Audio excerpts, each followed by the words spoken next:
11월 16일 월요일 오늘의 김슈맨 시작합니다. 자, 월요일마다 만나는 뇌생남 김준우 변호사 모셨습니다. 안녕하세요. 안녕하세요. 네, 제가 분명 가짜뉴스라고 말씀드렸는데 작가님들이 계속 좀 밀고 있나 보는 게 저를 미워하는 게 분명해 보입니다. 네. 알겠습니다. 네, 지난 주말 사이에 또 하나의 설전이 시작됐습니다. 자, 나는 조국처럼 살지 않았다는 나경원 전 의원의 말에 신동근 더불어민주당 최고위원이 우리는 나경원처럼 살지 않았다 이렇게 맞받아치면서 설전이 오갔습니다. 김준우 의원 어떻게 보세요? 조국 전 장관, 나경원 전 의원 두 분 다 서울법대 82학번. 그러니까 둘이 같이 산 적은 아니까 같이 살았다 이상하네요. 네. 무슨 말씀이세요? 같은 공간에 있었던 삶의 궤적을 공유했던 적이 잠시 있는데 좀 다르죠, 확실히. 왜냐하면 조국 전 장관 같은 경우에 그 당시 서울대에 뭐 법대에 좀 그런 분위기가 있었습니다. 80년대에는 네. 고시를 보면 뭔가 좀 출세주의자 같고 시대의 아픔을 이제 뭔가 외면하는 것 같다. 네. 그래서 이제 학생운동이나 뭐 노동운동을 열심히 하는데 그 와중에 또 이제 계속 노동운동만 하기에는 조금 뭔가 이렇게 아닌 것 같고 네. 고시를 보는 것도 아닌 것 같다. 이래서 이제 80년대 서울대에 좀 그 국내에서 박사 진학을 하신 경우들이 되게 많았어요. 네. 그래서 그런 길로 갔던 게 이제 조국 장관이 갔던 길이고 나경원 의원 같은 경우 사실은 좀 바로 이제 고시 공부로 쭉 이렇게. 근데 공부는 좀 오래 하셨어요. 제가 알기로. 그랬군요. 네. 그래서 그거 좀 다르긴 다르죠. 네. 인생이 다르군요. 네. 오창석 의원? 네. 뭐 당연히 다르다고 생각을 하고요. 지금 비슷한 내용들이 지금 재판에 걸려 있어 조 전 장관 같은 경우는 계속해서 무죄 또는 무혐의 취지의 재판의 결과가 나오고 있는 거고 네. 나경원 전 원내대표 같은 경우는 아직 재판에 옮겨지지도 않았습니다. 제대로 수사도 시작되지 않았거든요. 그러니까 지금 비슷한 현상이 있었다고 해서 무조건 다르다라고 구분짓는 것은 법원의 판결에 맡겨도 늦지 않았다. 그렇게 생각이 들고 지금 아드님 군 문제 여전히 불거지고 있지 않습니까? 네. 속 시원하게 해명하지 않았습니다. 네. 네. 알겠습니다. 장원 의원은 어떻게 생각하세요? 네. 저는 이런 말은 함부로 섣불리 하면 안 되는 말인 것 같습니다. 네, 일단 맞아요. 조국 장관과 그 가족 관련된 이 재판들 결과가 아직 나오지 않은 상황에서 다 무죄가 나오면 이제 반대로 상황이 되는 거 아니겠습니까? 네. 그리고 또 이제 이런 말을 비슷하게 많이 했던 사람이 MB가 늘 얘기하지 않았습니까? 저는 그런 삶을 살지 않았습니다. 막 살지 이렇게 얘기했는데 네. 정확하게 그런 삶을 살아왔었잖아요. 네. 네, 섣불리 하면 안 되는 것 같다. 이런 생각이 듭니다. 네, 그러네요. 저는 이렇게 생각해요. 솔직히 나는 당신처럼 살지 않았다. 이런 나경원 의원의 화법은 상대의 인생을 부정하고요. 자신의 인생만 긍정하는 화법이 아닌가 싶습니다. 그래서 국민들한테 좀 불편하게 들리는 게 사실인데요. 평범한 대다수 국민들은 각자의 인생을 열심히 살아가고 있을 뿐이니까요. 자, 첫 순서는 오늘 가장 핫한 인물을 만나보는 인물킹 시간입니다. 책 얘기만 하겠다며 203일 만에 복귀한 유시민 노무현 재단 이사장과 다자 정상회의에서 스가 총리만 콕 집어 인사를 건넨 문재인 대통령, 그리고 전태일 열사 모독으로 문매를 맡고 있는 윤희숙 국민의힘 의원입니다. 자, 첫 번째 인물킹 유시민 노무현 재단 이사장입니다. 여당의 스피커 역할을 자처했던 유시민 이사장, 기다렸던 분이 많으셨을 텐데요. 영상 먼저 보고 오시겠습니다.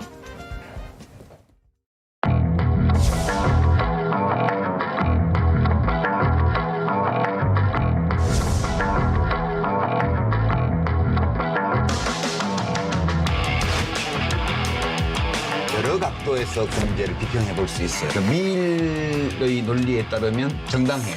정당한 제약이에요.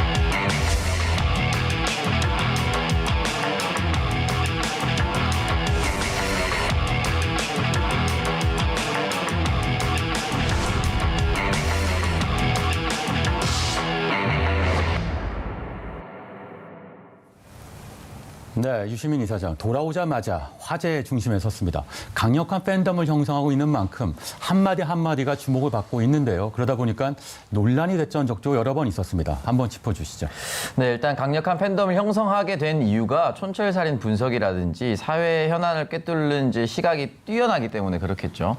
이제 그 후에 이제 강력한 팬덤이 이제 형성이 됐다고 볼 수가 있는데 가장 최근에 이슈가 됐었던 발언은 역시나 총선 직전에 했었던 발언이죠. 이 법여권 180석이 가능할 것이다라는 발언이었는데 굳이 그걸 따지면 이제 흔히 말하는 의석수 맞추기 정도로 얘기할 수가 있고 이 부분에 대해서 주도적으로 그 이야기를 하기 위해서 방송을 했다라기보다는 당시 라이브 방송을 진행 중이었었는데 어떤 사람들이 이번에 과연 의석수 몇 석을 차지할 수 있을까요? 라는 질문이 올라왔습니다. 그 질문에 대한 응답을 했었던 것인데 저는 이렇게 역시 사회적 영향력이 있는 사람이 이런 발언을 남겼을 경우에 언론이 어떻게 물어뜯는지 참 잘 지켜볼 수가 있었다라고 느꼈던 것이 모든 대한민국의 방송과 종편을 포함해서 각 패널들에게 이번 의석수 어느 정도 되겠냐라고 다 물어봤습니다. 네. 다 질문했고 다 대답했어요. 근데 유독 유시민 이사장의 법여권 180석만 네. 크게 부각이 돼서 건방지다 어쩌고 저쩌고 얘기를 많이 했었거든요. 그리고 나서 총선 결과 나와서 실제 그 비슷한 의석수를 얻었는데 그럼 결국 돌이켜보면 의석수 예측을 정확하게 잘 한 겁니다. 네. 그런 현실 파악을 잘 하기 때문에 인기가 많은 건데 다만 안타까운 것은 이제 뭐 김영춘, 남영희, 박수현 이런 사람들한테 미안하다.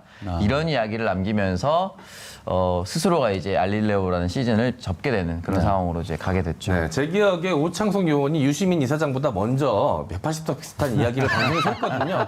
전혀 논란이 되지 않았었습니다. 언론이 물어뜯지 않았군요. 네. 영향력이 전혀 없는 거죠. 네. 자, 그런데 이 유시민 이사장 이번에도 돌아오자마자 또 논란에 휩싸이게 됐습니다. 무엇이 문제였을까요? 논란이 된 발언 준비했습니다. 영상 함께 들어보시죠. 미일의 논리에 따르면 정당해요. 정당한 제약이에요, 이거는. 왜 그러냐 하면 자신의 자유를 행사하는 어떤 사람의 행동이 타인의 자유와 권리를 부당하게 침해하는 지점에서 개입이 정당해진다고 얘기를 했잖아요. 그것을 방치한다는 것은 어떤 사람들의 자유권의 행사가 타인의 자유와 복리를 부당하게 침해할 가능성이 매우 높아요. 그렇기 때문에 그걸 막지 않으면 정부가 자기의 의무를 하지 않는 거예요. 네, 영국의 철학자이자 경제학자 존 스튜어트 밀의 자유론을 들고 나와서 발언을 했는데 오창석 의원 어떻게 들으셨어요? 네, 사실은 저는 이제 유시민 이사장이 이 책 방송을 한다고 했을 때부터 밀은 한 번 나오겠구나라는 얘기를 생각이 들었어요. 네. 왜냐면 이 한두 번 얘기한 게 아니에요. 유시민 이사장을 아시는 분들은 잘 그랬죠. 아시겠지만 네. 이 미래 자유론 같은 경우는 고교생, 대학생, 정치인 되기 위한 사람들의 필독서라고 한 20년 동안 얘기를 했습니다. 네. 그렇기 때문에 당연히 들고 나올 거라 생각을 했었고 이 미래 자유론을 들고 나오면서 두 가지 얘기를 반드시 또 합니다. 네. 자유는 국가에 의해서 부당하게 침해받을 수 없다 하나와 부당하게 침해받는 사유 이 두 가지에 대한 자유를 무조건 얘기합니다. 네. 근데 이번에 이제 강화문 집회에 대해서 이제 얘기를 한 것인데 우리 툭강스의 이제 강양구 기자도 얘기를 했듯이 네. 이 강화문 집회가 물론 표현의 자유도 굉장히 중요하긴 하지만 이 공공복리를 위해서 필요한 것이냐 타인의 자유를 침해하는 것이냐 타인의 건강을 침해하는 것이냐 이런 부분을 따져봤을 때는 분명히 조심해야 된다는 것이죠. 아무리 조심한다 하더라도 우리가 8월 15일 광복절 집회 네. 그 이후에 어떻게 되는지 잘 지켜보지 않았습니까? 그렇기 때문에 정부가 나서서 이 국민의 자유라는 것을 침해하는 것은 그 일부의 국민을 이제 보호함으로써 전체 다수의 이제 자유와 건강을 지켜내는 것입니다. 네. 그렇기 때문에 그때는 일정 정도 국가가 개입해서 그 사람들의 자유를 제한할 수 있다라는 이야기를 그 책에 빗대서 했던 것이고 앞으로도 이런 이야기는 비슷하게 나올 수가 있다고 봅니다. 네, 유시민 이사장이 왜 이렇게 깊이 이 얘기를 할까요? 바로 개인의 자유와 국민의 그 국가의 권력 이런 것들의 관계를 깊이 통찰할 때 민주주의가 성숙되는 것이기 때문이겠죠. 자, 코로나19 방역 차원의 집회 금지가 정당한 제약일 수 있다 이렇게 얘기하자 유시민 이사장의 발언에 날 세운 사람들이 있습니다. 이거 한번 짚어주세요. 네, 진중권 전 동양대 교수와 김근식 국민의힘 당협위원장이 이 본인들의 SNS에 유시민 이사장의 발언에 대해서 날선 반응을 보였습니다. 먼저 진중권 전 동양대 교수는 본인의 SNS에 유시민이 자유론을 가지고 또 사기를 친다. 이건 도덕의 문제가 아니라 지성의 문제다. 즉 알면서 그러는 게 아니라 유시민 씨 본인이 정말 몰라서 그러는 것 같다라는 의견을 남겼습니다. 김근식 국민의힘 서울 송파병 당협위원장은 본인의 SNS에 유시민 책 비평만 한다더니 결국 문재인 정권 수비대장 역할하고 있다라고 의견을 남겼습니다. 네, 오찬석 의원. 자, 유시민 이사장 발언들 쭉 들어봤었으니까 이게 네네. 문제가 될 만한 내용입니까? 글쎄요, 전혀 문제가 되지 않는다라고 생각이 들고 일단 진중권 씨의 발언 같은 경우는 일단 논리적 반박은 없었습니다. 사기친다라고 했었고 그게 왜 사기인지에 대한 설명은 없었어요. 칼럼을 쓴다고 했었죠. 네, 두 번째는 이제 김근식 당협위원장의 얘기인데 책 비평만 한다더니 정권 수비대장 역할을 한다고 했었는데 우리가 책을 읽는 이유가 뭡니까? 1페이지부터 200페이지까지 끝까지 읽으면 끝입니까? 책을 읽는 이유는 결국은 사회 현실에 적용하기 위함입니다.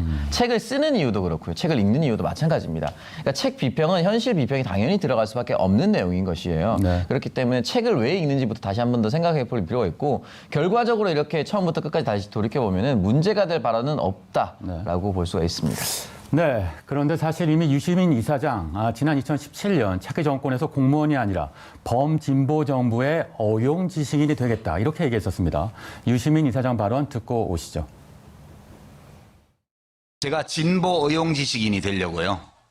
진보 어용지식인이. 그래서 제가 어용지식인이 되겠다는 게 무조건 편드는 사람이 되겠다는 게 아니라 정말 사실에 의거해서 제대로 비판하고 또 제대로 옹호하고 이렇게 하는 사람이 그래도 한 명은 있어야 되지 않냐 그런 생각이에요. 네, 유시민 이사장 그가 왜 어용 지식인이 되겠다 이런 선언을 했을까요? 자, 김준 의원 왜 이렇게 생각하실까요? 지금 뭐 이전에 이제 참여정부에 대한 어떤 트라우마? 이제 뭔가 아닌 것을 아니다라고만 얘기하지 말고 잘하는 것은 잘하는 것도 얘기하는 게 좀 필요한 거 아니냐라는 것이 어떤 경험이다라는 생각이 그때 항상 진보 진영에서 뭔가 더 비판을 했을 때 더 아팠다 이런 얘기를 곧잘 했었거든요. 네. 그래서 그런 거에 대한 평가가 좀 담겨져 있던 다짐이 아니었나 싶습니다. 네, 칭찬할 건 칭찬하겠다. 자, 오창석 의원은요? 일단 기본적으로 대한민국 언론 지형이 굉장히 많이 기울어 있다는 것은 이 방송을 보시는 모든 분들이 공감하실 겁니다. 종편 4사가 탄생했지만 그 종편 4사 거의 다 보수 성향을 띠고 있습니다. 전 세계 어느 나라에서 이제 종편이라는 것을 출범시켜 주는데 거기에 모든 성향이 보수 성향이 들어갈 수가 있느냐? 적어도 2대2는 돼야 되지 않느냐? 이런 생각을 많이 하실 겁니다. 근데 그럼에도 불구하고 현재 기울어져 있으니 거기에 대해서 잘한 것은 잘했다라고 명확하게 얘기하고 잘못한 것은 잘못했다고 명확하게 얘기하겠다는 의지였던 것 같고 저도 말씀하셨다시피 참여정부 때 그런 것들이 너무 기울어져서 힘들었던 점이 분명히 많았을 겁니다. 그렇기 때문에 본인 같은 경우는 이제 그런 역할을 하겠다라고 했던 것이고 저는 이제 앞으로도 지금 이 알릴레오 방송이 계속 이어질 텐데 유시민 담론에 빠질 수밖에 없을 것이다. 예전에는 진중권 씨가 SNS에 글을 쓰면 따옴표 저널리즘이라고 해서 진중권 씨가 뭐만 얘기하면 그거 그대로 받았었거든요. 지금도 그렇죠. 네. 지금도 그렇잖아요. 근데 지금은 유시민 이사장이 어떤 얘기하느냐에 따라서 진중권 씨를 포함한 다른 야당의 의원들이나 인사들이 여기에 대한 비판에 대열에 올라설 겁니다. 그러면 결국 담론은 유시민 이사장이 가져가는 겁니다. 이 부분을 잘 생각을 해서 판단하시길 바랍니다. 알겠습니다. 네. 이렇게 누구보다 영향력 있는 발언을 많이 해왔던 유시민 이사장이 돌연 정치 비평을 그만두겠다며 힘들게 이 속내를 드러냈던 적이 있었습니다. 당시 발언 들어보시죠. 이걸 계속 해나갈 수도 있겠지만 그것은 내가 책임질 수 없는 일을 계속 하는 거다. 이렇게 생각하고 하여튼 며칠 동안 잠을 못 잤어요, 제가. 이제는 내려놔야 되겠다. 그렇게 확실하게 결심을 한 거죠. 제가 하는 말이 이제 그 보수 세력, 보수 언론과 보수 정당이 악용하고 그것이 대중들에게 맞으면 법률권 또는 여당의 어떤 권한이 있는 사람이 한 일처럼 그렇게 받아들여지는 조건에서는 제가 이것을 하지 않는 것이 옳다고 봐서 일절 제가 안 하기로 결심을 했어요. 네, 이렇게 해서 정치 비평을 그만두게 됐는데요. 당시 상황에 대해서 오창석 의원이 좀 더 설명 주시죠. 제가 앞서 말씀드렸던 이제 범여권 180석 이 이야기가 나오고 나서 사실은 이제 여당 일부 지지자들이라든지 또 의원들이 좀 섭섭함을 많이 표현했었습니다. 그 당시 전략기획위원장 역시나 이제 좀 자제를 요청하는 멘트를 했었던 것으로 정확하게 기억을 하고 있는데 아마 그 부분에 대해서 사실은 이제 같은 진영을 위해서 논리적으로 옹호할 것은 옹호하고 비판할 것은 비판해 왔는데 그 부분에 대해서 저는 분명히 인간적인 섭섭함이 있었을 것이라고 저는 생각이 듭니다. 함께 싸울 때는 싸웠는데 조금 불리하다 보니까 바로 선을 긋는 그 모습에 분명히 인간적인 실망감이 들 수밖에 없었을 것이고 그렇다면 내가 과연 이런 정치 비평을 계속하는 것이 의미가 있을까 그런 생각을 또 들었을 것이고 또 여러 가지 상황들 중에 아까 제가 말씀드렸었던 아주 근소하게 패했었던 사람들, 박빙패를 했었던 사람들 혹시나 내가 했었던 발언 때문에 그 지역구에서 뒤집어지진 않았을까라는 자책감 그런 것들도 분명히 작용했을 것이라고 생각합니다. 네, 결국 인간적 번뇌 때문에 정치 비평을 잠시 그만뒀던 것 같기도 한데요. 자, 김준호 의원, 방금 아까 오창석 의원이 책 얘기를 하면 세상 얘기를 해야 된다고 말씀하셨잖아요. 말씀하신 것처럼 203일 동안 만에 복귀하면서 책 얘기만 하겠다고 했지만 그게 지켜지기 어렵겠죠. 거짓말이죠. 네, 한마디로. 직구를 던지시다가 변화구를 던지겠다라고 얘기하는 게 맞는 것 같습니다. 더 이상 돌직구보다는 조금 섬세한 코너기 잡힌 변화구를 던지는 걸로 한동안 또 이제 세상과 호흡하겠다라고 보는 게 맞겠죠. 좀 더 정교한 정치 비평을 하겠다. 이런 얘기 같습니다. 네. 자, 14일에도 집회가 있었습니다. 민주노총에서 분산 집회를 열었는데요. 이와 관련해 야권에서 불공정한 방역이다 이렇게 비판했습니다. 한번 짚어주세요. 네. 네, 먼저 국민의힘에서는 재인산성으로 광화문을 총봉쇄하던 정부가 민노총 집회는 자제 요청으로 슬그머니 발뺌한다. 국민 안정을 볼모로 한 내로남불 방역이자 선택적 정치 방역이다라고 이 당 의견을 밝혔습니다. 또 유승민 전 미래통합당 의원은 방역에 무슨 보수 진보가 따로 있나 문재인 정권 방역마저도 또 편가르기인가라며 본인의 SNS에 지난 13일 남겼습니다. 네, 저희가 지금 바로 이 집회를 짚은 이유가 유시민 이사장이 얘기했던 바로 개인의 자유와 국가의 통제에 대한 얘기들을 짚을 수 있는 실질적인 사례이기 때문인 거죠. 야권에선 정부가 민노총의 집회를 허용하자 내로남불이다 이렇게 얘기했고 보수단체 집회와 민노총 집회 형평성이 없다 이렇게 얘기한 상황인데 어떻게 보세요? 네. 좀 말이 안 되는 게 이제 보수 집회 같은 경우 8.15 집회 때 허가가 났었는데 허가의 폭을 넘어선 일을 하는 바람에 개천절 집회 때 이제 금지가 된 것이고 차벽이 설치가 된 것이고요. 민주노총 집회 같은 경우는 이제 그 서울 기준으로 말씀드리면 20몇 군데 99명씩 이렇게 네, 100명 일일이 이하로. 있었거든요. 그러니까 만약에 지금 그게 8.15 집회와 같았으면 지금 오늘 일면이나 뭐 모든 헤드라인이 불법 집회로 아마 이제 완전 도배가 됐었을 겁니다. 근데 굉장히 합법적으로 준수가 됐었기 때문에 굉장히 사정이 다르다고 할 수가 있고요. 그리고 이제 하지만 마지막에 이제 계속 비판이 많으니까 대통령께서 재고를 요청한다라는 메시지는 나갔던 분이 좀 차이인 것 같습니다. 네. 그렇군요. 자, 지금까지 유시민 이사장과 관련한 여러 논쟁들을 짚어봤는데요. 한마디로 이렇게 정리할 수 있을 것 같습니다. 자, 진짜가 돌아왔다. 자, 두 번째 인물킹의 주인공은 지난 14일 화상으로 정상회의를 가진 문 대통령입니다. 문 대통령이 화상 정상회의에서 일본 스가 총리를 콕 집어 반갑게 인사했다고 하던데요. 이건 어떤 상황이었습니까?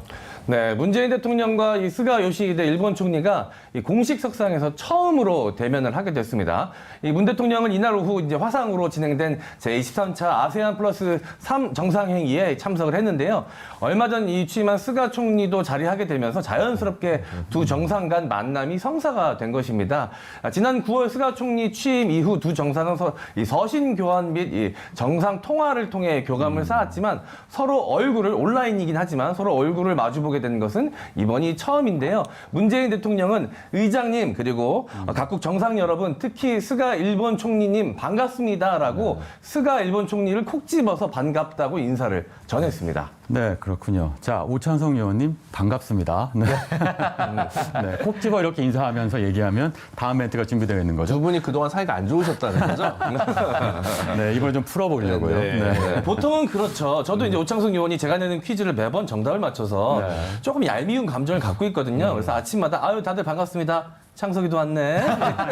이렇게 하거든요.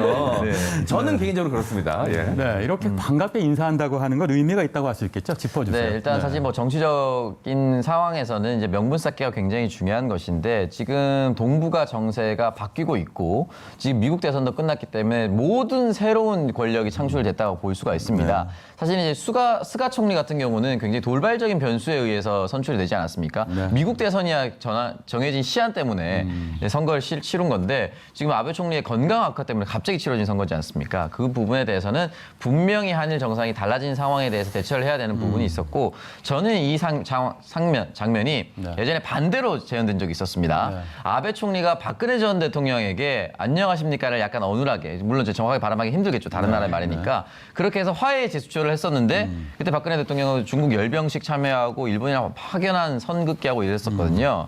근데 먼저 다가가는 사람들이 사실은 정치적 명분이 쌓입니다. 그래서 문재인 대통령이 먼저 스가 총리에 대해서 이야기를 했었기 때문에 앞으로 한일 관계에 있어서 한국은 계속해서 노력을 했었다라는 것이 국제사회에 드러날 것입니다. 과연 스가 총리가 이것을 어떻게 받아들이느냐 이 공은 일단 스가 총리에게 넘어갔다 볼 수가 있습니다. 네, 먼저 다가가는 쪽이 명분이 더 크다. 네, MC 장원님은 어떻게 생각하세요? 네. 그 먼저 내민 소원인이 이제 받을 것인가 말 것인가는 오창석 의원 말대로 일본의 스가 총리에게 공이 돌아가는 것 같고요. 그 이전에도 그 노력을 많이 했지 않습니까? 문재인 대통령과 정부가. 근데 일본이 계속해서 뭔가 이 몽리를 부리는 듯한 행위를 계속 해왔기 때문에 이번에 신임 총리 스가 총리가 과연 전임 총리의 의견을 받아서 같이 계속 그런 이 몽리를 부리는 태도를 보일 것인지 아니면 뭔가 이 내민손에 대해서 뭔가 반응을 보이면서 우호적인 태도를 보일지 앞으로 계속 지켜봐야 될 것 같습니다. 네, 공은 결국은 스가 총리 쪽으로 넘어갔다. 네, 박지원 국정원장에 이어 한일 의원 연맹 여야 의원들까지 연달아 일본을 다녀왔습니다. 연인 고위급의 일본행 이유 뭐라고 보십니까? 일단은 이제 내년에 일본이 이제 올림픽 1년이 연기되지 않았습니까? 이 큰 행사를 앞두고 있고 여러 가지 국제사회 협조가 분명히 필요할 것이라고 저는 생각이 들고요. 그리고 새로운 지도자가 등장했으니까 우리나라 입장에서 새로운 지도자에게 그 전 정권과 다른 결과, 다른 외교 관계를 기대해 볼 수밖에 없습니다. 말씀드렸다시피 정치는 명분이 중요하고 이낙연 대표 같은 경우는 이제 도쿄 특파원을 하면서 일본과의 친분이 두텁다는 얘기를 예전부터 했었습니다. 당대표 선거 전부터 이제 얘기를 했었던 내용이라 우리 국가 입장에서는 우리가 할 수 있는데 까지는 최선을 다하고 나머지 스가 총리가 판단할 것이다라고 생각이 들고 중요한 것은 이제 급하게 치러진 선거이기 때문에 스가 총리가 흔히 말해서 카케무샤 갑자기 옹립된 아베의 가면과 같다 이런 얘기를 많이 했었거든요. 네. 그러면 다음에 있을 본선거에서는 진짜 스가 총리가 본인의 이제 영역을 구축해서 한다라고 했을 경우 지금까지 쌓아왔었던 이 명분이 그때부터는 발휘가 될 수도 있을 것이라고 봅니다. 네. 네, 일본을 향한 한국 고위급 관료들의 공통된 메시지는 내년 7월 열리는 도쿄올림픽의 성공적 개최를 위해 우호적 한일 관계가 필요하다는 것이었는데요. 이낙연 더불어민주당 대표의 발언 한번 들어보시죠. 일본으로서 대단히 중요한 일이 내년 7월 도쿄올림픽이지요. 내년 7월 도쿄올림픽이 성공하려면 한일 관계가 좋아야 되고요. 그리고 북한의 협조가 있어야 돼요. 네, 갈등의 기점인 강제징용 문제는 현재로선 간극을 좁히기가 좀 어려워 보입니다. 경색된 한일 관계 해결책, 김준우 의원 어떻게 보십니까? 이낙연 총리는 약간 평창 스타일을 강조하면서 이제 도쿄올림픽에서 어떤 전범을 대중적 이슈를 통해서 이 문제를 한번 좀 부드럽게 풀어봤으면 좋겠다라는 소망을 피력한 것 같고요. 근데 코로나 방역 때문에 과연 내년 7월 도쿄올림픽이 적시에 제대로 치러질 수 있을지 지금 뭐 오스트리아에 간 벤투호처럼 뭔가 이제 미중유의 사태라도 나면 참 큰일이지 않습니까? 그래서 참 쉽지 않겠다, 험로다. 정권, 오창석 의원 말씀하신 대로 정권 교체 시기에 특별한 새로운 명분을 축적해서 뭔가 좀 변화를 이끌어낼 수도 있을 텐데 또 미국 같은 경우도 이제 대통령이 교체되기 때문에 한미일 관계 전반적으로 좀 재조정하고 싶은 욕심도 있을 것이거든요. 그래서 분명히 어떤 계기는 있는데 이거를 그동안 쌓인 구원들을 좀 풀기 위한 어떤 이벤트가 필요할 텐데 그걸로 도쿄올림픽이 과연 자리 잡을 수 있을지 좀 지켜봐야 될 것 같습니다. 알겠습니다. 자, 부디 스가 정부는요, 한일 관계를 풀어낼 이번 기회를 놓치지 않기를 바랍니다. 자, 오늘의 인물킹 세 번째 인물은 약 50일 앞으로 다가온 중소기업 주 52시간제 유예를 주장하며 관련 발언을 논란의 중심에 선 국민의힘 윤희숙 의원입니다. 먼저 문제가 된 발언이 어떤 것인지 살펴보겠습니다. 네, 지난 13일이었습니다. 윤희숙 의원이 본인의 이 SNS에 올린 글 내용인데요. 이 글의 주요 골자는 52시간 근로 이 중소기업 전면 적용을 코로나 극복 이후로 연기하자는 내용이었습니다. 그런데 여기서 이 근로시간을 단축하지 않는 게 이 진정한 전태일 정신이라고 말하면서 논란이 일고 있습니다. 잠깐만, 김준호 의원, 그러니까 진정한 전태일 정신이라고 얘기하면서 근로시간을 줄이지 않는 것이 전태일 정신이다. 이게 말이 됩니까? 아니, 저도 전공이 노동법인데 말을 더듬으셨어요. 이럴 때는 되게 논평하기 힘들어요. 이게 너무 상식에 반하면 이게 뭐 어떻게 답하라는 거지? 그래서 네, 그런 생각이 좀 많이 들고 무슨 얘기하고 싶은지는 알겠어요. 그러니까 이제 법이 이제 이념만과 가치를 쫓다가 현실에 착근하지 못했을 때 오히려 부작용이 생기는 부분이 있고 지금 이거다라고 얘기를 하는 건데 글쎄 52시간이라는 것도 참 굉장히 잘못된 건데 연장 근로를 사실은 이미 기정사실로 하고 한 거잖아요. 그렇죠. 네, 이제 40시간이고 이제 거기에 연장 근로 12시간을 허용하는 이것을 그 윤희숙 의원 얘기한 대로 뭐 일리가 없는 건 아닙니다. 어느 중소기업의 부담이 될 수 있기 때문에 유예를 해준 거예요. 유예를 했는데 또 유예를 해야 된다고 얘기를 하는 건데 그럼 항상 뭐 이제 노동인권 개선은 시기상조가 되는 거죠. 근데 그게 사실은 전태일 열사로부터 지금까지 50년 동안 있던 역사가 네. 기업 측의 논리를 대변하는 사람들이 유구장창 갖고 온 반전태일 정신이 아니었나라는 생각이 전 깊이 듭니다. 네, 노동법 전문 변호사의 말씀이었습니다. 네. 처음 본 것 같습니다. 김준호 의원이 당황하는 거 처음 봤습니다. 예. 네, 상식에 반하니까요. 자, 그런데 청와대 청원 게시판에 심의 7조 상소문을 올려 주목받았던 필명 진인 조은산 씨가 윤희숙 의원의 이런 발언에 대해 주 52시간제와 전태일 정신에 대해 세 가지 물음을 던져서 화제입니다. 한번 짚어주시죠. 네, 자신을 배달 그리고 건설 현장 노동자, 택배 기사 등의 이력을 가진 노동자라고 소개하면서 이 노동자를 대표해 묻는다며 질문을 했습니다. 첫 번째, 주 52시간제가 실행되면 내 월급은 그대로인가? 두 번째, 더 쉬고 덜 일하며 똑같은 급여를 받을 수 있는가? 세 번째, 그렇지 않다면 더 벌기 위해 더 일할 자유를 박탈하는 것이 진정한 열사의 정신인가? 이렇게 세 가지 물음이었습니다. 네, 오찬성 의원. 일단 조은산 씨는 윤희숙 의원의 주 50시간 근로 유예에 어느 정도 찬성하지만 또 일반적으로 근로 자체에 대해서 부정적으로 보는 것 같기도 한데요. 자, 이 답변의 내용에 대해서 한번 정리해 주시죠. 네, 일단 여기에 대해서 윤희숙 의원이 답변을 남겼습니다. 첫 번째, 이제 근로시간이 줄 경우에 시간당 급여는 변하지 않겠지만 초과 수당을 받지 못하기 때문에 전체적인 이제 월급은 좀 줄어들 수가 있다 이런 얘기를 했었고 더 일하지 않으면서도 과연 이것이 유지될 수 있을까? 이건 기계로 좀 대체가 될 수 있다 뭐 이런 식으로 얘기를 했었는데 저는 이 꼼꼼한 답변을 보면서 윤희숙 의원이 서울시장 후보군으로 정말 들어가야 된다. 정말 대단한 정치인이라고 느꼈던 것이 누군지도 모르는 사람들죠. 아직 조은산 씨가 누군지 아무도 모릅니다. 네. 이렇게 꼼꼼하게 민주적으로 답변을 하는 사람을 보면서 이런 사람이야말로 큰 정치인이 돼야 된다라는 생각이 좀 들었고 아직까지도 이 사람이 질문하는 거에 대해서 왔다 갔다 하는 의원 본인이 담론을 주도하지 못하고 여기에 대해서 이제 다 응답을 하면서 티키타카 하면서 이제 의원이 성장해 가는 걸 보면서 과연 이 정당은 스스로 담론을 만들어내지 못하는 것인가 그런 생각마저 좀 들었습니다. 네, 특히 마지막 질문에 더 벌기 위해 더 일할 자유를 박탈하는 것이 진정한 열사의 정신인가 이렇게 질문을 했는데요. 각종 알바로 다져진 오창성 의원 네. 어떻게 답하시겠습니까? 저는 이제 노동법은 전공하지 않았지만 알바도 한 13개 정도는 해본 것 같아요. 아이고. 평생 살면서. 근데 이제 전태일 열사가 뭐 했는지 잘 모르시는 것 같아요.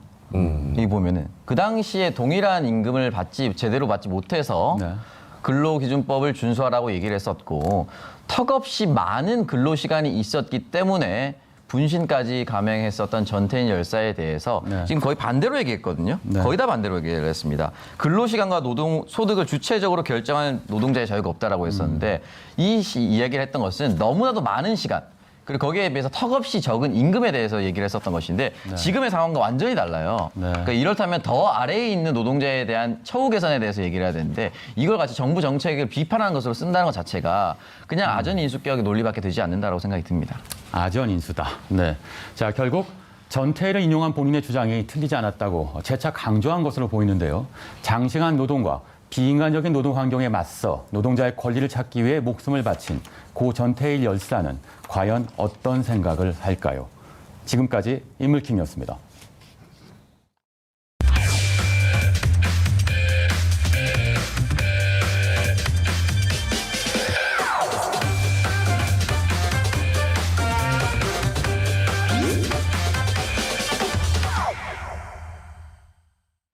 네, 킹슈맨의 우정 담당, 저 MC 차원과 오창석 요원의 환상 호흡을 보여드리는 티키타카 뉴스. 오늘의 주제 바로 공개합니다. 오늘의 주제는 너도 나도 유튜버 현실은입니다. 자, 오창석 요원에게 질문 하나 하도록 하겠습니다. 오창석 요원, 지금과 신체적 정신적으로 큰 차이가 없던 초등학교 시절 꿈이 무엇이었습니까?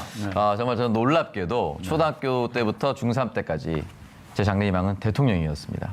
놀랍네요. 진짜로요? 네, 저도 사실은 이제 졸업하고 나서 제 생활 기록부를 보고 깜짝 놀랐었는데 한 번도 바뀌지 않고 대통령이었습니다. 그랬군요. 그래서 이제 총선에 후보로 나올 때 캐치플라이즈도 미래 대통령이지 않았습니까? 네, 그래서 아마 그 초등학교 정신에서 아직도 좀 벗어나지 못하고 있는 것이 아닌가.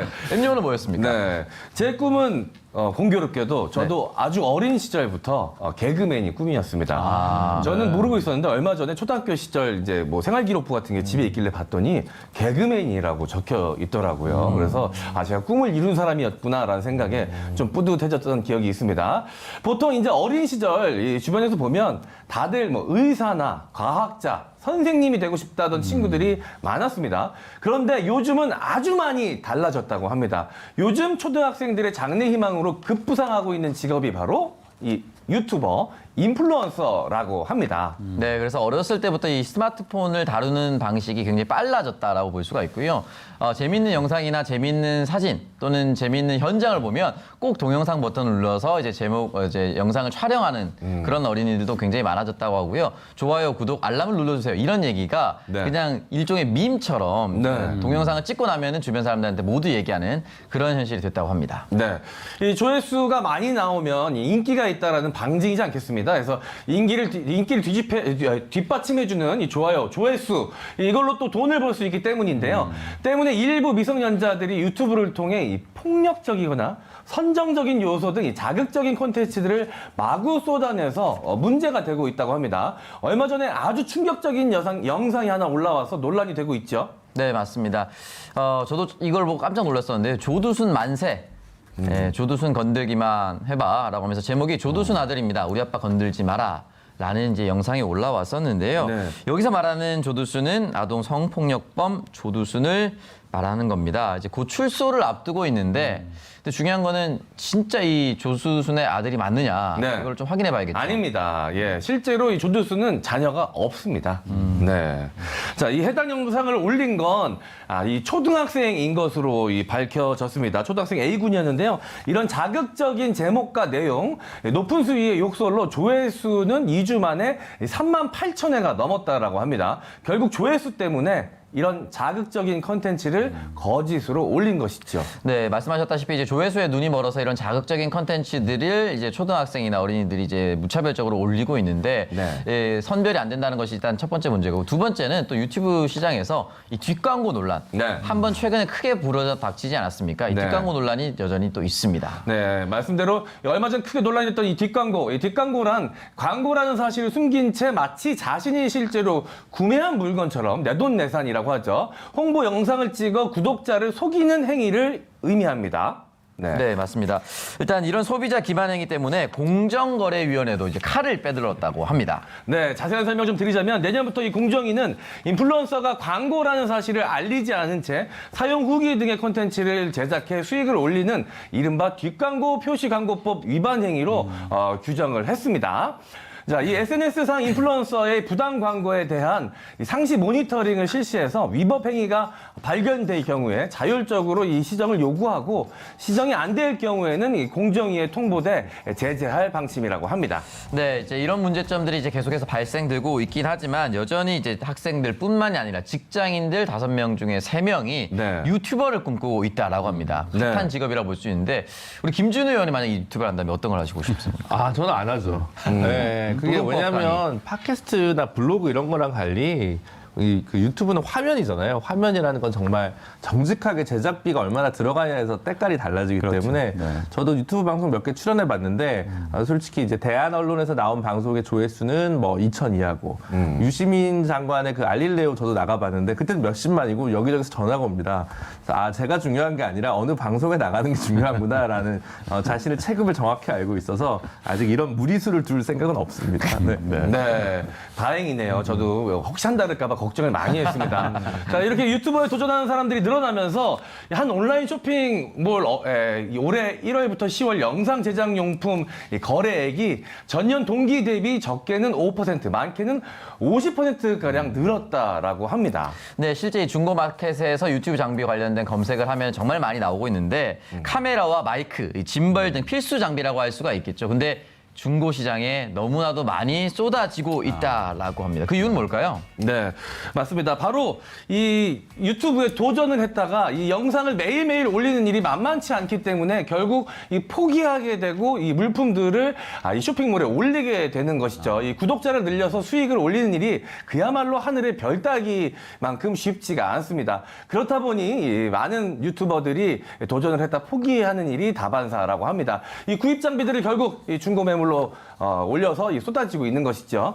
이 나이에 제한 없이 누구나 꿈꾸는 이 유튜버, 이 도전은 좋지만 시작함에 있어서 신중함이 따라야겠습니다. 지금까지 MC 장원과 오창석의 티키타카 뉴스였습니다.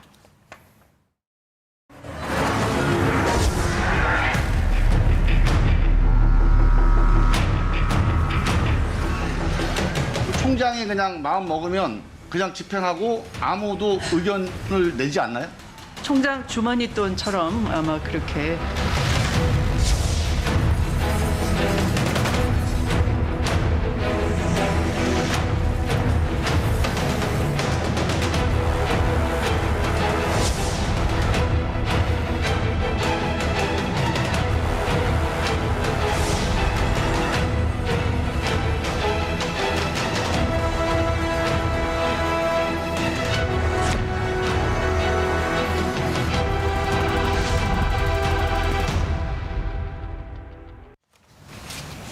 네, 추미애 법무부 장관이 지난 5일 국회 법제사법위원회 전체 회의에서 윤석열 검찰총장을 거론하면서 주머니돈 의혹을 제기한 이후 특수활동비 논란이 이슈화되고 있습니다.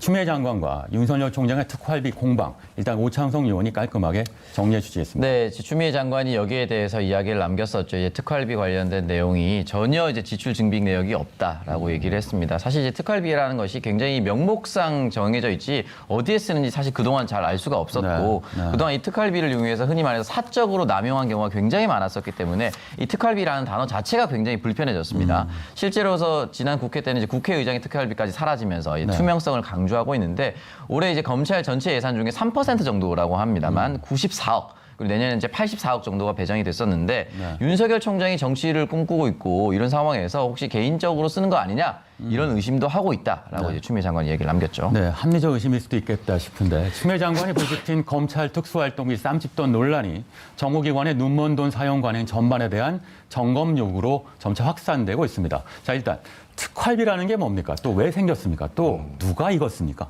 특활비는 이제 기본적으로 기밀 유지가 요구되는 수사나 뭐 정보 활동 등에 이제 사용되는 이제 비용을 얘기를 하고요. 네. 제일 큰 특징은 이제 증빙할 필요가 없다. 지급되고 나서 이걸 영수증 같은 걸 제시할 필요가 없다는 것이 가장 쓰는 입장에서 매력적인 게 아닌가 싶습니다. 네, 어쨌든 증빙 이거는 서류가 이제 없다. 네. 기재부 예산 집행 지침에도 있는 개념이고요. 뭐 난데없이 아무렇게나 쓰는 건 아니고 분명히 이제 법적 근거가 있는 비용인데 뭐 어쨌든 그것이 제대로 쓰고 있는지 감시가 안 되다 보니까 문제가 많이 되고 있습니다. 네, 말씀하신 것처럼 그러니까 법적 근거는 있는데 증빙이 안 된다. 그래도 논란이 자꾸 되고 있는 거죠. 네, 그렇습니다. 그래서 지금 특활비와 이제 좀 비슷하게 특수 업무 추진 경비라고 해서 증빙을 해야 되는 경비가 있고 이제 증빙이 전혀 필요 없는 경비가 있는데 예전에는 이제 판공비 이런 표현으로도 판공비. 이제 그런 네. 표현을 많이 썼는데 이제 지금은 특활비와 업무 추진 경비 이렇게 좀 나뉘고 있는 것 같고요. 네. 업무 추진 경비도 전부 다 영수증을 해야 되는 건 아니고 일단 현금 지급으로 되는 관행도 되게 많이 많아서 네. 그 범위와 이제 공개성 이런 것 때문에 많은 논란이 그동안 되고 있어서 왔습니다. 네, 알겠습니다. 네. 저희도 명색이 요원이지 않습니까? 네. 이름 뒤에 요원만 붙여줄 게 아니라 특활비를 좀 줘야 되는 게 아닌가라는 잠깐만, 생각이. 장원 의원이 못 받으셨어요? 제가 창성 의원에서 내일 들었는데. 그래요? 네, 증빙 서류가 없어서 중간에서 사라진 같이 모양입니다. 쓴다 네. 생각하고 썼던 겁니다. 누가 들으면 진짜 주는 줄 알겠습니다. 예. 자, 나름대로 또 이 진행자라고 풍자를 하시네요. 예. 깜짝 놀랐습니다. 그럼요, 네. 굉장히 약간 익숙한 상황이었어요. 앞으로 받으실 거예요. 네. 센스 아주 끝내줬습니다. 감사합니다. 예. 네. 제가 뭐라고 칭찬하는지 모르겠지만. 진행하시죠. 자, 이 특활비, 네. 이 깜깜이 돈인 탓에 과거부터 이 때마다 논란이 계속 돼 왔었습니다. 여기서 제가 킹덤 스페셜 퀴즈 드리도록 하겠습니다. 다음 중 특활비로 절대 사용하면 안 되는 사용처는 보기 중 몇 번일까요? 오창석 의원이 이번에도 정답을 맞춰주시길 바라겠습니다. 자, 1번 생활비, 2번 자녀 유학비, 3번 국가안보위의 스파이 접촉 경비. 네, 이 부분에 대해서는 일단은 특활비 같은 경우는 공적 영역과 사적 영역 이렇게 단순하게 구분하면 답을 쉽게 찾을 수가 있을 것 같습니다. 이 자녀 유학비, 뭐 식비 이런 것들은 다 사적 남용이기 때문에 네. 1번, 2번 절대 써서는 안 되겠죠. 네. 자, 이번에 난이도가 낮아서 당연히 맞출 줄 알았습니다. 맞습니다. 정답 1번과 2번입니다. 2015년에 이 신계륜 전 새정치민주연합 의원이 국회 상임위원장으로 활동하면서 받은 특활비를 자녀 유학자금으로 사용한 사실이 드러나는 일이 있었죠. 같은 해였습니다. 이 홍준표 의원 역시 2008년 국회 운영위원장 시절 특활비 일부를 생활비 명목으로 아내에게 건넸다라고 말해서 논란이 된 적이 있었습니다. 이 관련된 영상 보고 오시죠. 국회 원내대 대표 때 원내대표는 국회 대책비가 나옵니다. 운영위원장을 겸임합니다. 국회 운영비가 별도로 나옵니다. 그는 통장으로 들어옵니다. 내 활동비 중에서 남은 돈은 내 집에 생활비로 줄 수 있습니다. 그래서 그런 주는 돈을 전부 집사람이 현금으로 모은 거예요. 네, 보고 오셨지만 저도 참 놀랍기도 한데요. 내 활동비 중에서 남은 돈은 내 집에 생활비로 줄 수 있다.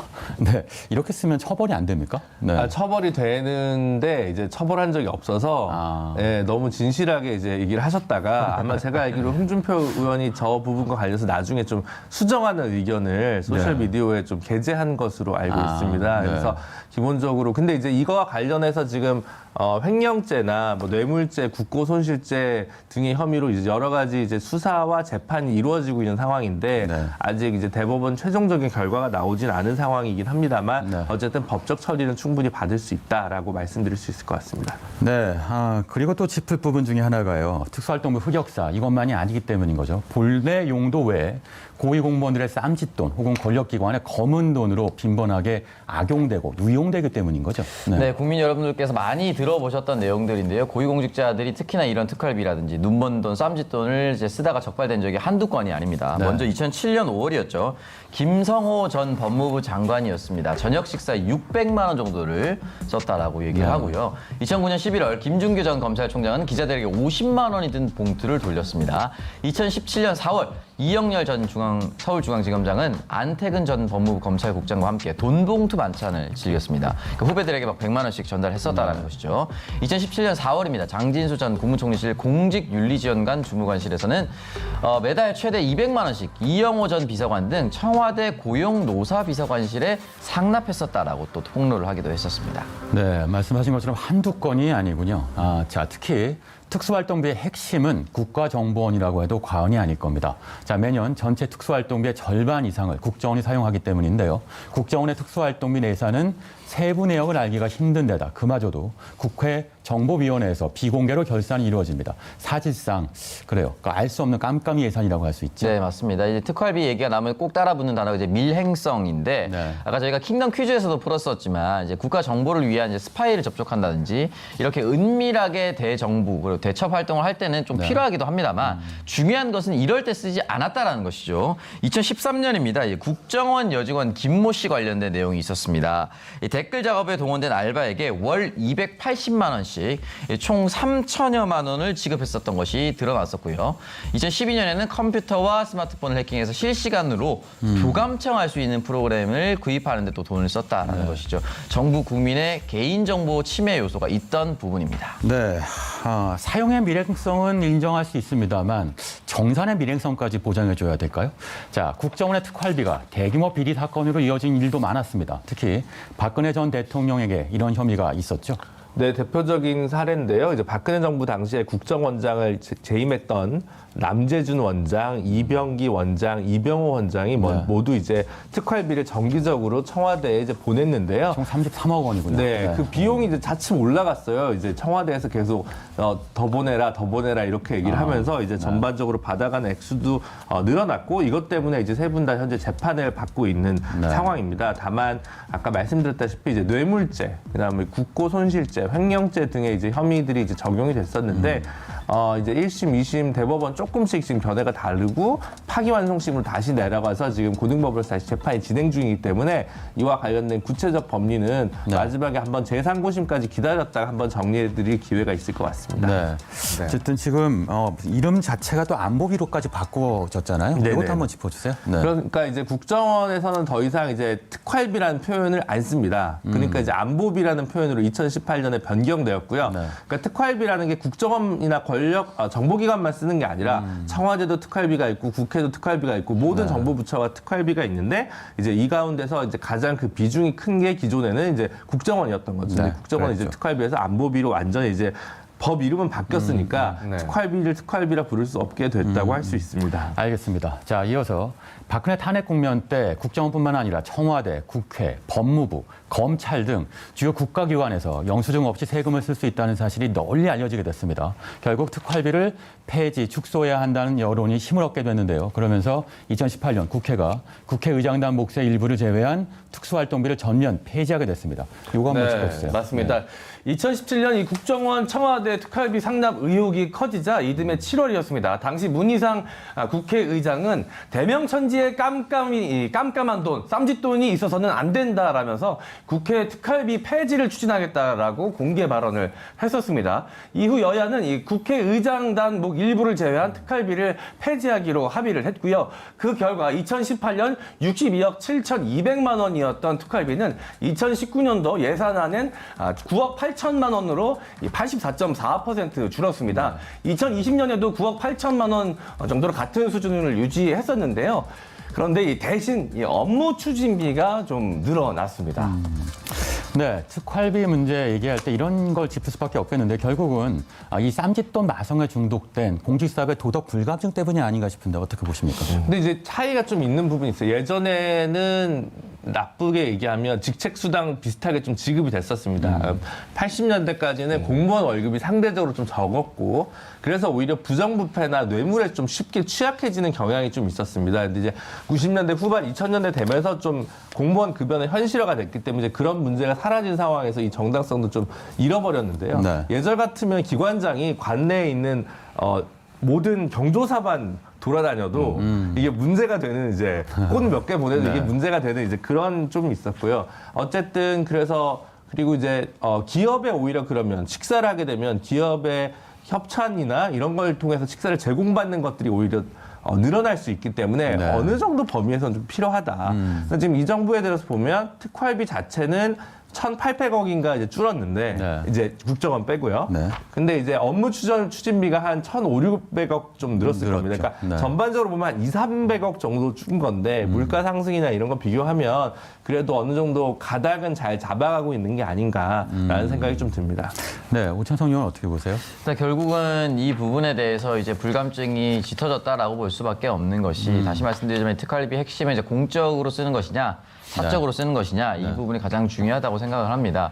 특히 그 검찰 같은 경우는 자신의 후배와 이제 밥을 먹으면서 고생했다고 100만 원씩 현금으로 준다는 것 자체가 과연 내 돈이었으면 그렇게 할 수 있었을까? 못 하거든요, 사실은. 근데 이렇게 돈을 준다 하더라도 결국은 정부 돈이고 내 주머니에서 나가지 않기 때문에 그렇게 편하게 줄 수 있다라는 것입니다. 그래서 공적으로 뭔가를 치하하고 싶으면 공적 루트를 통해서 치하하는 것이 맞다라고 생각이 듭니다. 네, 결국은 쓰는 사람의 자기 검열 이것도 꼭 필요하겠죠. 자, 운영의 불투명성에 대한 비판 때문에 특활비 규모는 해마다 줄고 있는데 줄고 있는 게 맞습니까? 이것도 한번 네, 짚어주세요. 실제로 일단 조금씩 줄어들고 있다라고 볼 수가 있습니다. 이제 2021년도 예산안에 책정된 것은 이제 검찰도 말씀드렸다시피 94억에서 84억 정도로 좀 줄었고요. 정부 특활비 같은 경우는 2,378억 원으로 이제 올해 2,500억 원대보다 약 100억 원 정도 좀 줄어들었다라고 볼 수가 있습니다. 네. 다른 부서 역시 비슷비슷할 수 있다고 볼 수 있는데요. 국방부 역시 1,194억에서 1,144억으로 약 50억 정도 줄어들었다라고 볼 수가 있고 경찰청 역시 745억에서 718억 정도로 줄어들었습니다. 전체적으로 이제 특활비를 줄이면서 이제 투명성을 강조했다라고 볼 수가 있고 다만 이 국정원 같은 경우는 이제 특활비 규모가 줄긴 줄었는데 이제 안보비를 더하면은 오히려 늘었다. 라는 이야기가 있습니다. 이 안보비를 더했을 때 늘었다라는 것에 대해서 노영민 대통령 비서실장 같은 경우는 이 명칭이 이제 특활비일 뿐이고 국정원 모든 예산을 그동안 특활비로 정해졌다. 그렇기 때문에 좀 세부적으로 나눴으면 오히려 공개가 됐고 투명해졌다라고 이야기를 남겼습니다. 네, 이렇게 특활비가 줄고 그리고 그 용처가 투명해지는 것 이게 특활비 논란의 생산성이겠죠. 자, 특활비를 폐지할 건지 축소할 건지를 놓고서 부작용을 지적하는 목소리도 있는데 어떤 부분입니까? 글쎄, 그러니까 제대로 일을 할 수 없을 수 있다는 거죠. 말하자면 이제 일이 되려고 하면 네. 이제 극단적으로 말씀을 좀 드리겠습니다. 네. 일부 외국에 가서 뭔가 이제 인터폴과 일을 하거나 뭔가 이제 정보 활동을 해야 될 때 아직 도덕적 불감증이 좀 더 팽배한 나라들이 있습니다. 그럼 실제로 이제 그런 외국에서 근무한 경찰들 얘기를 들어보면 급행료를 지불하지 않은 상황에서 일이 전혀 진척이 안 된다라는 경우들이 실제로 있다는 거예요. 그러니까 이제 뭐 굉장히 좀 이제 더 나라를 지칭할 수는 없겠습니다. 외교 문제가 될 수 있기 때문에. 근데 어쨌든 그게 현실이어서 어느 정도의 활동비가 좀 필요할 수 있다. 이런 게 좀 있고요. 그 다음에 이제 그 검찰 수사 같은 경우도 그렇습니다. 이제 예전에 이제 밤샘 수사 이제 그런 게 근절돼야 되겠지만 수사관들 그럼 집에 못 가게 하고 계속 이제 일 시키고 뭘 하고 이렇게 해야 되거든요. 그러다 보면 유능한 검사, 부장 검사는 누구냐면 밑에 있는 검사와 수사관들에게 충분한 삼겹살과 소주를 공급해 줄 수 있는 사람.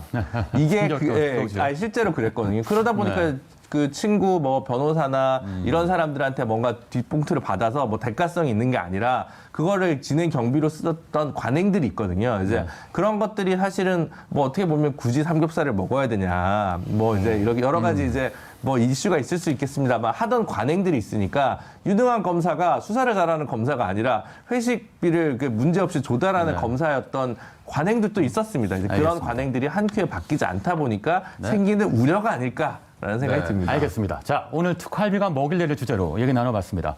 오늘의 킹덤으로 이렇게 제시해 봅니다. 정치인의 뻔뻔한 돈이 아닌 투명한 돈이 법의 테두리를 벗어나지 않는 투명한 활동으로 이어지길 여러분도 한 번쯤 생각해보는 시간을 가졌으면 합니다. 네, 오늘의 킹슈맨 마무리할 시간입니다. 저희는 내일 오전 9시에 다시 찾아오겠습니다. 네, 함께해 주신 여러분 고맙습니다.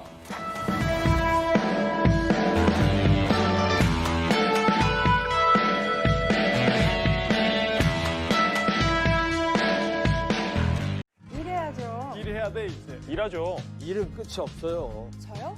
일하죠. 시민의 방송 TBS 유튜브 100만 구독자 만들 캠페인이에요. 일합시다. 일합시다. 그래요. 일합시다. 저도 일하거든요. TBS가 일할 수 있게 여러분이 일해주세요. TBS 유튜브 100만 구독 캠페인 일합시다. 100만 가자. 될 리가 없다.